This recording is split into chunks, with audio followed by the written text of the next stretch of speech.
Hello everyone, it is Joe here from Omnipoke, the channel that brings you guys everything Pokemon. If you're looking for PTCGO codes, including the stuff from Evolving Skies, make sure you go ahead and check out the Potown store. You can get a 5% discount on your order using that code Omnipoke. For today's video, we are looking at the Sylveon VMAX. Actually, a pretty interesting card. We rated this fairly low in our initial set review, but I'm starting to get turned by it. I feel like it's a pretty reasonable card, so let's look at the basic concept. And that is that the way that we build Sylveon means that it inherently should have some good consistency behind it. We have Capture Energy, we have Octillery to Rapid Strike Search every single turn, and on our turn 1, we can end the turn using Dream Gift as long as we've got a Sylveon V in play. Dream Gift allows us to just go ahead and grab an item card out of our deck for that turn 2. A lot of the time you're looking for Evo Incense because that's what gets your Octillery rolling, and then you can piece together all sorts from that point. So yeah, typically your opening game is going to be pretty reasonable. As you know, I'm a sucker for Capture Energy in the post-rotation format, so just getting sold on that, allowing us to get that stage 1 engine rolling via Octillery is just very, very nice. And the Sylveon as an attacker is solid, but has that inbuilt helpful option of having Capture available to it. Also, of course, because Sylveon relies on having different types of Pokemon on your bench to increase its own damage output, very similar to the Rainbow Force Xerneas from a few sets back. Well, many sets back now as Breakthrough, I think. But it means that we lend ourselves to having a type coverage toolbox approach going on here, where we're going to try and cover a ton of different weaknesses to improve our matchups overall. And let's not forget that, of course, fairy types have been gutted, so Sylveon is now a psychic type, and that means naturally you're going to go in with a reasonable rapid strike matchup because you can be hitting their VMAXs in a one-hit KO very, very easily. So let's jump into the deck list. And it is very much a Sylveon deck at the core. Once again, I like having 4 copies of Sylveon V. That Dream Gift is just so good, just like when you're playing ADP Zacian. Even though you never need 4 Zacian throughout a game, you play the 4 copies because ending on Intrepid Sword is so important. Very similar deal here. So I really like having 4 copies of Sylveon V. You want to start it, you want to capture energy onto it, so you can use that Max Harmony on turn 2 if need be. And you want to be starting to end your turn on Dream Gift to get yourself into Incense and really get that Rapid Strike Search rolling, because that's kind of what pieces this deck together, which I think is really nice. Then we have that VMAX. It's a 310 hit point VMAX. Don't worry about Cherish Touch. We can't use that effect. We only have, well, we don't have any Psych Energy in the deck to fulfill that attack cost. But the Max Harmony is an all colorless attack cost, and we are a Rapid Strike Pokemon here. So with a colorless energy and a Rapid Strike energy, we can fulfill this attack cost for just 2 attachments quite easily. And we do 70 base plus 30 more for each type of Pokemon on your bench. So you can do an additional 150 damage here.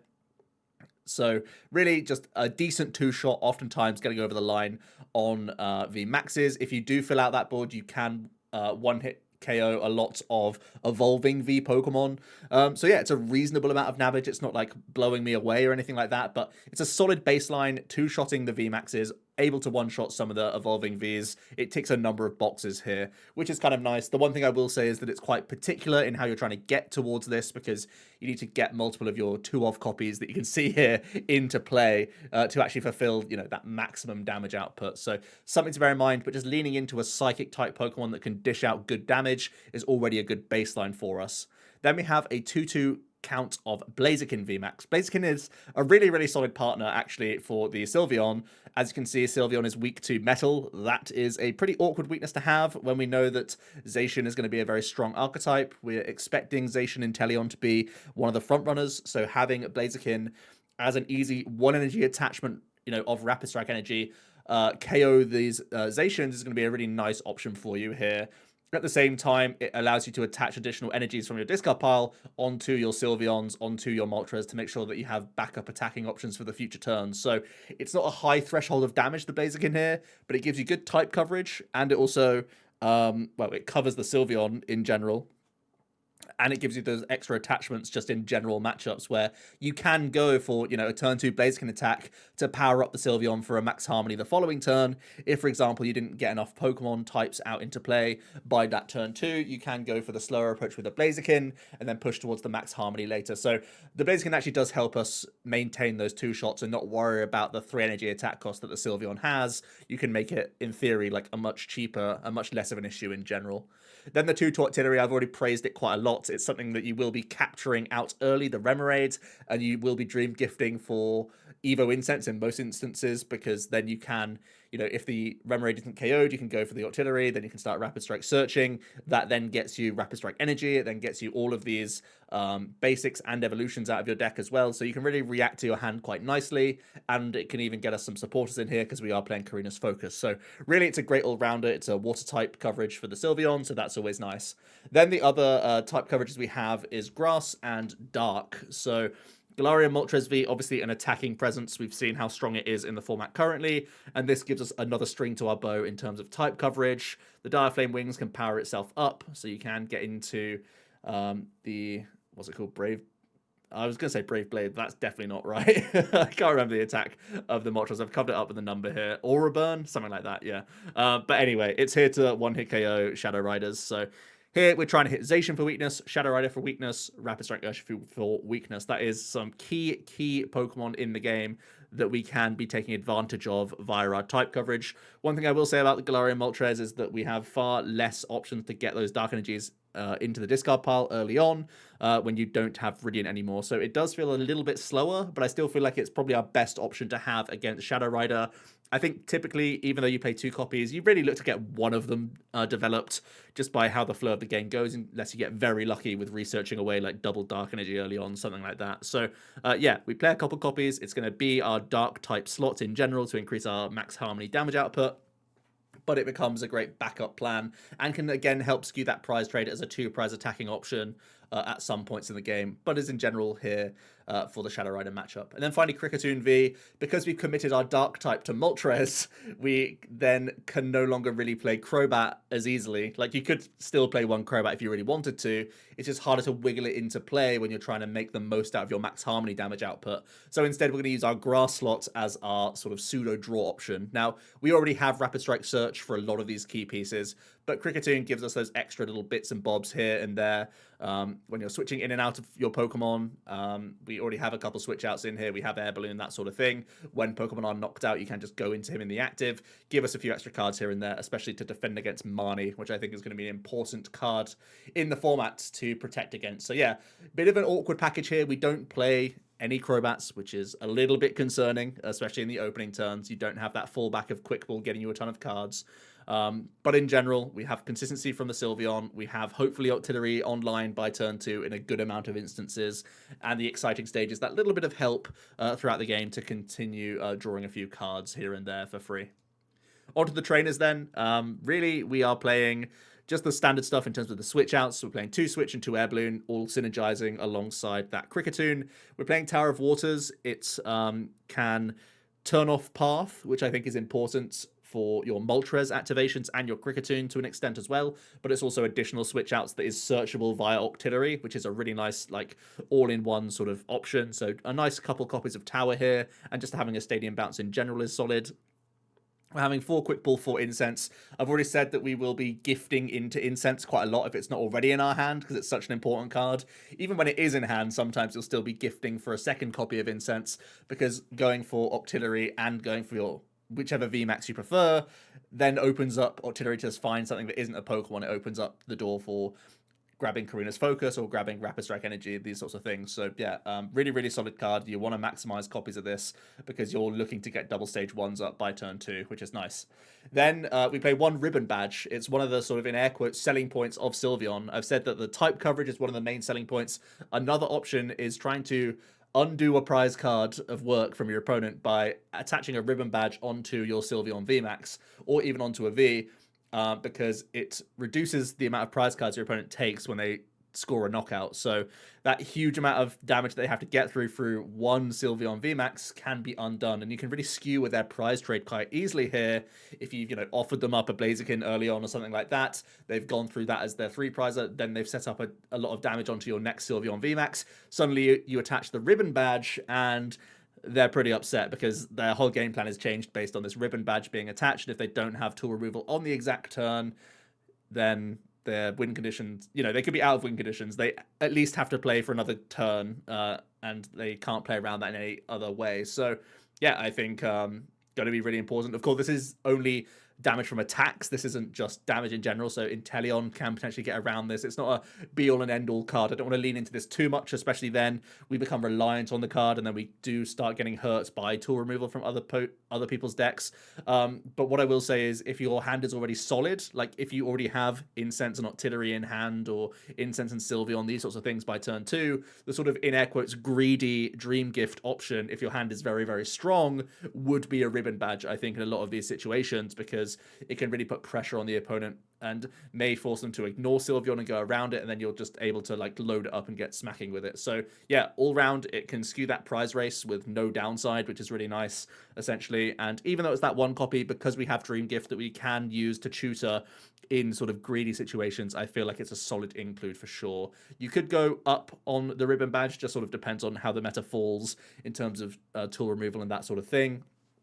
I am kind of aware of tool removal because I know Zacian variants are looking to play Toughness Capes. Leafeon is looking to play Tool Jammers and Scrappers and all that sort of thing. So at the moment, I'm happier with 1 count, and we'll just sort of see where the meta sort of lands, I would say. Onto the supporters then. Typically just playing the usual ones, the researchers, the Marnies in high counts, playing a full 4 copies of Boss's Orders because our draw engine isn't that good. We have a tutor engine from Octillery, but Kricketune doesn't actually draw us that many cards, so I want to maximize the copies of Boss, especially when we don't play Eldegoss. Our grass slot is taken up by Kricketune. But we are also adding in a couple Korrina's Focus, just because it's going to help us out that little bit more with the Octillery if we have dicey hands, or if we just get Marnied into lower hand sizes. Having that tutorable draw option is nice. Don't want to lean into the Korrina's Focus too much because it's not that strong of a draw effect, but it does chip in here and there, which is pretty solid. Onto the energy then. Like I said, captures are fantastic for the deck. Playing 4 Rapid Strike energy is also really important. It means we can 1 attachment attack with Blaziken, and we can attack with our Sylveon for just 2 attachments, which is really nice. And then we have the 5 Darkness energy, which is going to work with the Moltres. And yeah, you need to play some element of basic energy anyway in the deck. Otherwise, you're just going to lose to the regular Shadow Rider Calyrex V if they just hit you for 10 each turn and stop you attaching special energy. So my initial builds were trying to just work in a very low number of energies and trying to work in the Urshifu and that sort of thing. But for now, I feel like if I'm going to be playing basic energies anyway, let's actually just improve that that Shadow Rider matchup significantly more instead and just go from there, really. I think that's something to bear in mind. So the full list is here and in the description down below as always, but let's talk about some tech options because the nature of this deck means that it's open to a lot of interpretation and a lot of changing and a lot of tech cards. I think I've seen a lot of lists that are playing Rapid Strike Urshifu, and I just want to sort of address that now. I think when we're not playing EXP Share, when we're not playing Raihan, Urshifu becomes a substantially less easy card to work into a list like this. I think you'd basically be sacrificing your Shadow Rider matchup to add in Urshifu, and the Urshifu basically, although it's obviously a very, very strong card and Gmax Rapid Flow can create a ton of win conditions and all this other stuff, it's actually not really serving a huge purpose. I mean, type coverage-wise, yes, it gives you a bit of help against Eternatus, but I don't foresee that being as popular as Shadow Rider. So in terms of metagaming, I'm preferring Blaziken to Urshifu right now. Not saying Blaziken's a better card or anything like that, but I'm saying that we would have to change to fighting energies, have Rapid Strike in here, then you're sacrificing and jeopardizing essentially both Blaziken and Moltres. So that's the 2 type coverages that we're boasting right now would have to sort of get dedicated towards Urshifu. And I think it's just slightly not worth it, especially when we don't have that acceleration to make the most out of Urshifu when you're already committing multiple attachments to your Sylveon in a lot of instances. So that's why I'm not playing Urshifu. Similar for Zeraora, really. These cards just require too many energy cards to make the most out of. One other Rapid Strike card, which I think is actually very interesting to me, because we have the Octillery and we try and develop it on turn 2 very frequently. Fan of Waves. It's a really, really strong card, I think, post-rotation. There's a lot of special energies around. I think, again, I keep saying it over and over again, I love capture energy in this format. So having one copy of Fan that you can search with Octillery, either on that turn 2, just as a quick tempo removal for the opponent, or any time during the game. You know, if you're combining it with a Marnie, Fan of Waves, that sort of thing, it can be pretty disruptive. So yeah, I think that's a solid include in the deck. Right now, I'm giving you that solid, simple baseline, but it's certainly a card that I have considered and would work into the list at some point, potentially, once we see how the meta sort of develops. In that same vein, you could think about having some extra item cards in here just to make the most out of that Dream Gift ability and make it that little bit more versatile. So Pokegear could be an option. Obviously, we're looking to incense into Octillery, but if you don't hit that capture, if you don't hit that early quick ball and you can't get Remoraid down, or if it gets picked off from the opponent, you start to feel very sad. So it's just a Pokegear instead, giving you good outs into researches and Marnies the following turn could be pretty nice. Energy Search is an interesting one. I feel like with 13 energy, I'm not too worried about missing an energy attachment very often, but I think, interestingly enough, the Shadow Rider matchup, you really want Energy Search to be your Dream Gift target, because the majority of your deck is just pointless, and all you're trying to do is rev up your Moltres turn by turn, essentially, and hit your boss's orders. So most of your deck actually isn't helpful for you, but if you're able to Dream Gift into an Energy Search, I think it could really help you on your endeavors to get your Moltres rolling on turn 2, not just to have energy attachments, but to combine with research and that sort of thing. So that's a card that I have considered just to improve that Shadow Rider that little bit more. And Energy Switch is one of those cards, again, similar to if I was working in Urshifu, I'd certainly consider E-Switch to make the most out of that Moltres and actually make the Urshifu game plan that little bit easier to weave in all in one go. I think right now there's not much call for it when I'm not playing Urshi, but I think that's a different direction you can take with a list, really. So currently we're playing Moltres as our Dark type. That could become potentially an Umbreon. Again, at that stage, you'd have to play more Energy Acceleration, probably EXP shares, and probably Raihan as well. So you could attack with the Umbreon as well as having good gusting options, or you could just go straight for Crobat and have a little bit of safer draw, and then you're hurting your Shadow Rider matchup in the process. Or you could also think about changing your Kricketune into Eldegoss just to have recyclable supporters. One thing we're not doing right now is having many good options to these walling Pokemon like Glaceon and like Zamazenta. Of course, we do have our Moltres that we can attack with, you know, and in theory, you can attack with your Blaziken and you can attack with your regular Sylveon. They both have colorless attack costs that you can use just Rapid Strike energy on, but it's by no means the best option for you. So potentially having Eldegoss Phoebe is going to be a necessary evil of the format, so something to bear in mind. And one type coverage we're not currently using is colorless, and it could be a versatile one to have in here. Primate Wisdom just to protect around Marnies from people a lot of the time, and just having a Ditto option in here to give yourself a potential additional Blaziken or an additional Moltres and not worry so much about prizing could be pretty solid here, especially because it can just sit on the board and be that 30 damage with a bit of upside here and there, and a bit of a safety net around, like I said, prize cards. So certainly a decent card that you could be considering. So yeah, a lot to think about here. Sylveon is just one of these versatile cards, so the tech options are not quite endless, but there's plenty of good ones to think about here. Onto the matchup overview, and because we are toolboxy, the sort of nature of this deck is that you're trying to cover a lot of bases here. We're trying to have weakness on Urshifu, we're trying to have weakness on Shadow Rider, we're trying to have weakness on Zacian decks, so straight away there you're trying to have decent times. Against a lot of these other like two-shot VMAX smack decks, we can do very much the same game plan, and we have the ribbon in here to try and make it harder for the opponents to do that, you know, just KO2 VMAX's game plan. So in theory, we should be reasonable in those instances. The sort of question marks become how consistently we can get our two shots going and that sort of thing. We really are reliant on our early captures, on our early dream gifts, these sorts of things. And if you don't have strong opening hands, I feel like you will crumble to some of the more low maintenance decks, like the Victinis, like the Ice Riders. Those will just get the job done that little bit more than you, and I think you might be losing some percentage points there. Not enough for me to say that it's a bad matchup in theory, but I think, you know, if you go second in a best of 3 and have like one dodgy turn, I wouldn't expect to win out in that series. So yeah. And I also think Rayquaza could be a thorn in the side. Right now, we're not playing that Urshifu. I think an Urshifu list would have a closer Rayquaza matchup.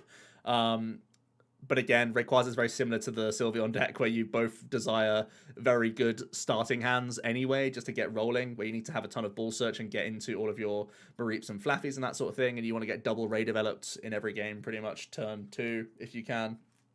So, you know, it's one of these decks that sometimes it just goes over the top of you, takes one hit KOs, and you feel like you just kind of got rolled, and because we're settling for 2-shot damage with our list right now and not having any snipe pressure from rapid flow, I feel like the Rayquaza should be a pretty difficult one. Again, we'd lean into our ribbon and hope for the best in that sort of instance. But I still feel like we could be that little bit behind with not enough disruption pieces on our end of things. So yeah, just some things to consider there. Overall, in air quotes, only having Ray as a bad matchup isn't something that I'm too concerned about. And what I do like as we go on to the final thoughts is that we can react to the meta. If Rayquaza ends up being a dominant force and is like the top of tier 1, we can quite easily adapt our list to play Urshifu and E-switches, even with Moltres, or we take out Moltres and go to like basic fighting energies as well as you know, the captures and the rapid strikes, and maybe like trim down the Blaziken line to like a 1-1 or something like that. We can really be reactive with Sylveon, which I think is really, really nice, and is going to be good selling points for people who are trying to pick up a deck in the post-rotation format, picking up something like Sylveon just because you know that you've got some inbuilt consistency with Capture and Dream Gift, and you can basically react tournament by tournament based on how other decks have been performing. So I think that's a really nice selling point for, you know, out the gates, but also for the longevity of a card like Sylveon, where we're trying to be techie throughout the entire time. And if more Rapid Strike support comes, it could only make this sort of Sylveon box deck that little bit more versatile, which I think is solid. My one gripe is that there isn't a lot of true draw, and what I mean by that is that we don't have Crobat, we don't have any draw abilities, we have tutor effects. And as good as tutor effects are, sometimes you just need that big dig into the deck. Sometimes you need to have boss's orders on a certain turn. And, you know, just because your previous research last turn didn't draw you into a boss, you have no outs, essentially. You're Kricketooning for 1 or 2 panic cards, but ultimately you know that it's all going to be in vain. So I think the lack of true draw will also be holding this deck back from serious tier 1 potential. But I do think the type coverage can be a huge pain for people, and you are keeping most decks honest. So yeah, I think it's going to be solid. We did a tier list of Sylveon and we had it in like tier 3, but I feel like it might be creeping into that tier 2 echelon because it actually can cover more weaknesses than I initially sort of gave it credit for. And I feel like Dream Gift does stitch things together quite nicely. So I'm actually kind of like on board with Sylveon. There's a number of sort of type coverage box decks that I'm considering. There's like an Aurora Suicune. There's potential for Victini to play Auroras, Leafeon to play Auroras, and then there's a few things like Umbreon, which is trying to play Dark and Fighting type coverage. This deck is trying to play 3 type coverages as well, and I think what's important is that outside of Victini, Blaziken is one of the better slayers of Zacian going forward. So yeah, these are all big bonuses for something like Sylveon. So let me know your thoughts of the archetype down below. There's a lot to discuss here because it really is versatile and can be built in different ways. So let me know what Pokemon you want to be trying with Sylveon. Do you think it's crazy to not be playing Urshifu right now? Do you think Moltres is going to be just as good without Viridian? I'll hear your thoughts down below. That's enough ranting for today, though. I'll be back tomorrow for another decklist video, so see you then.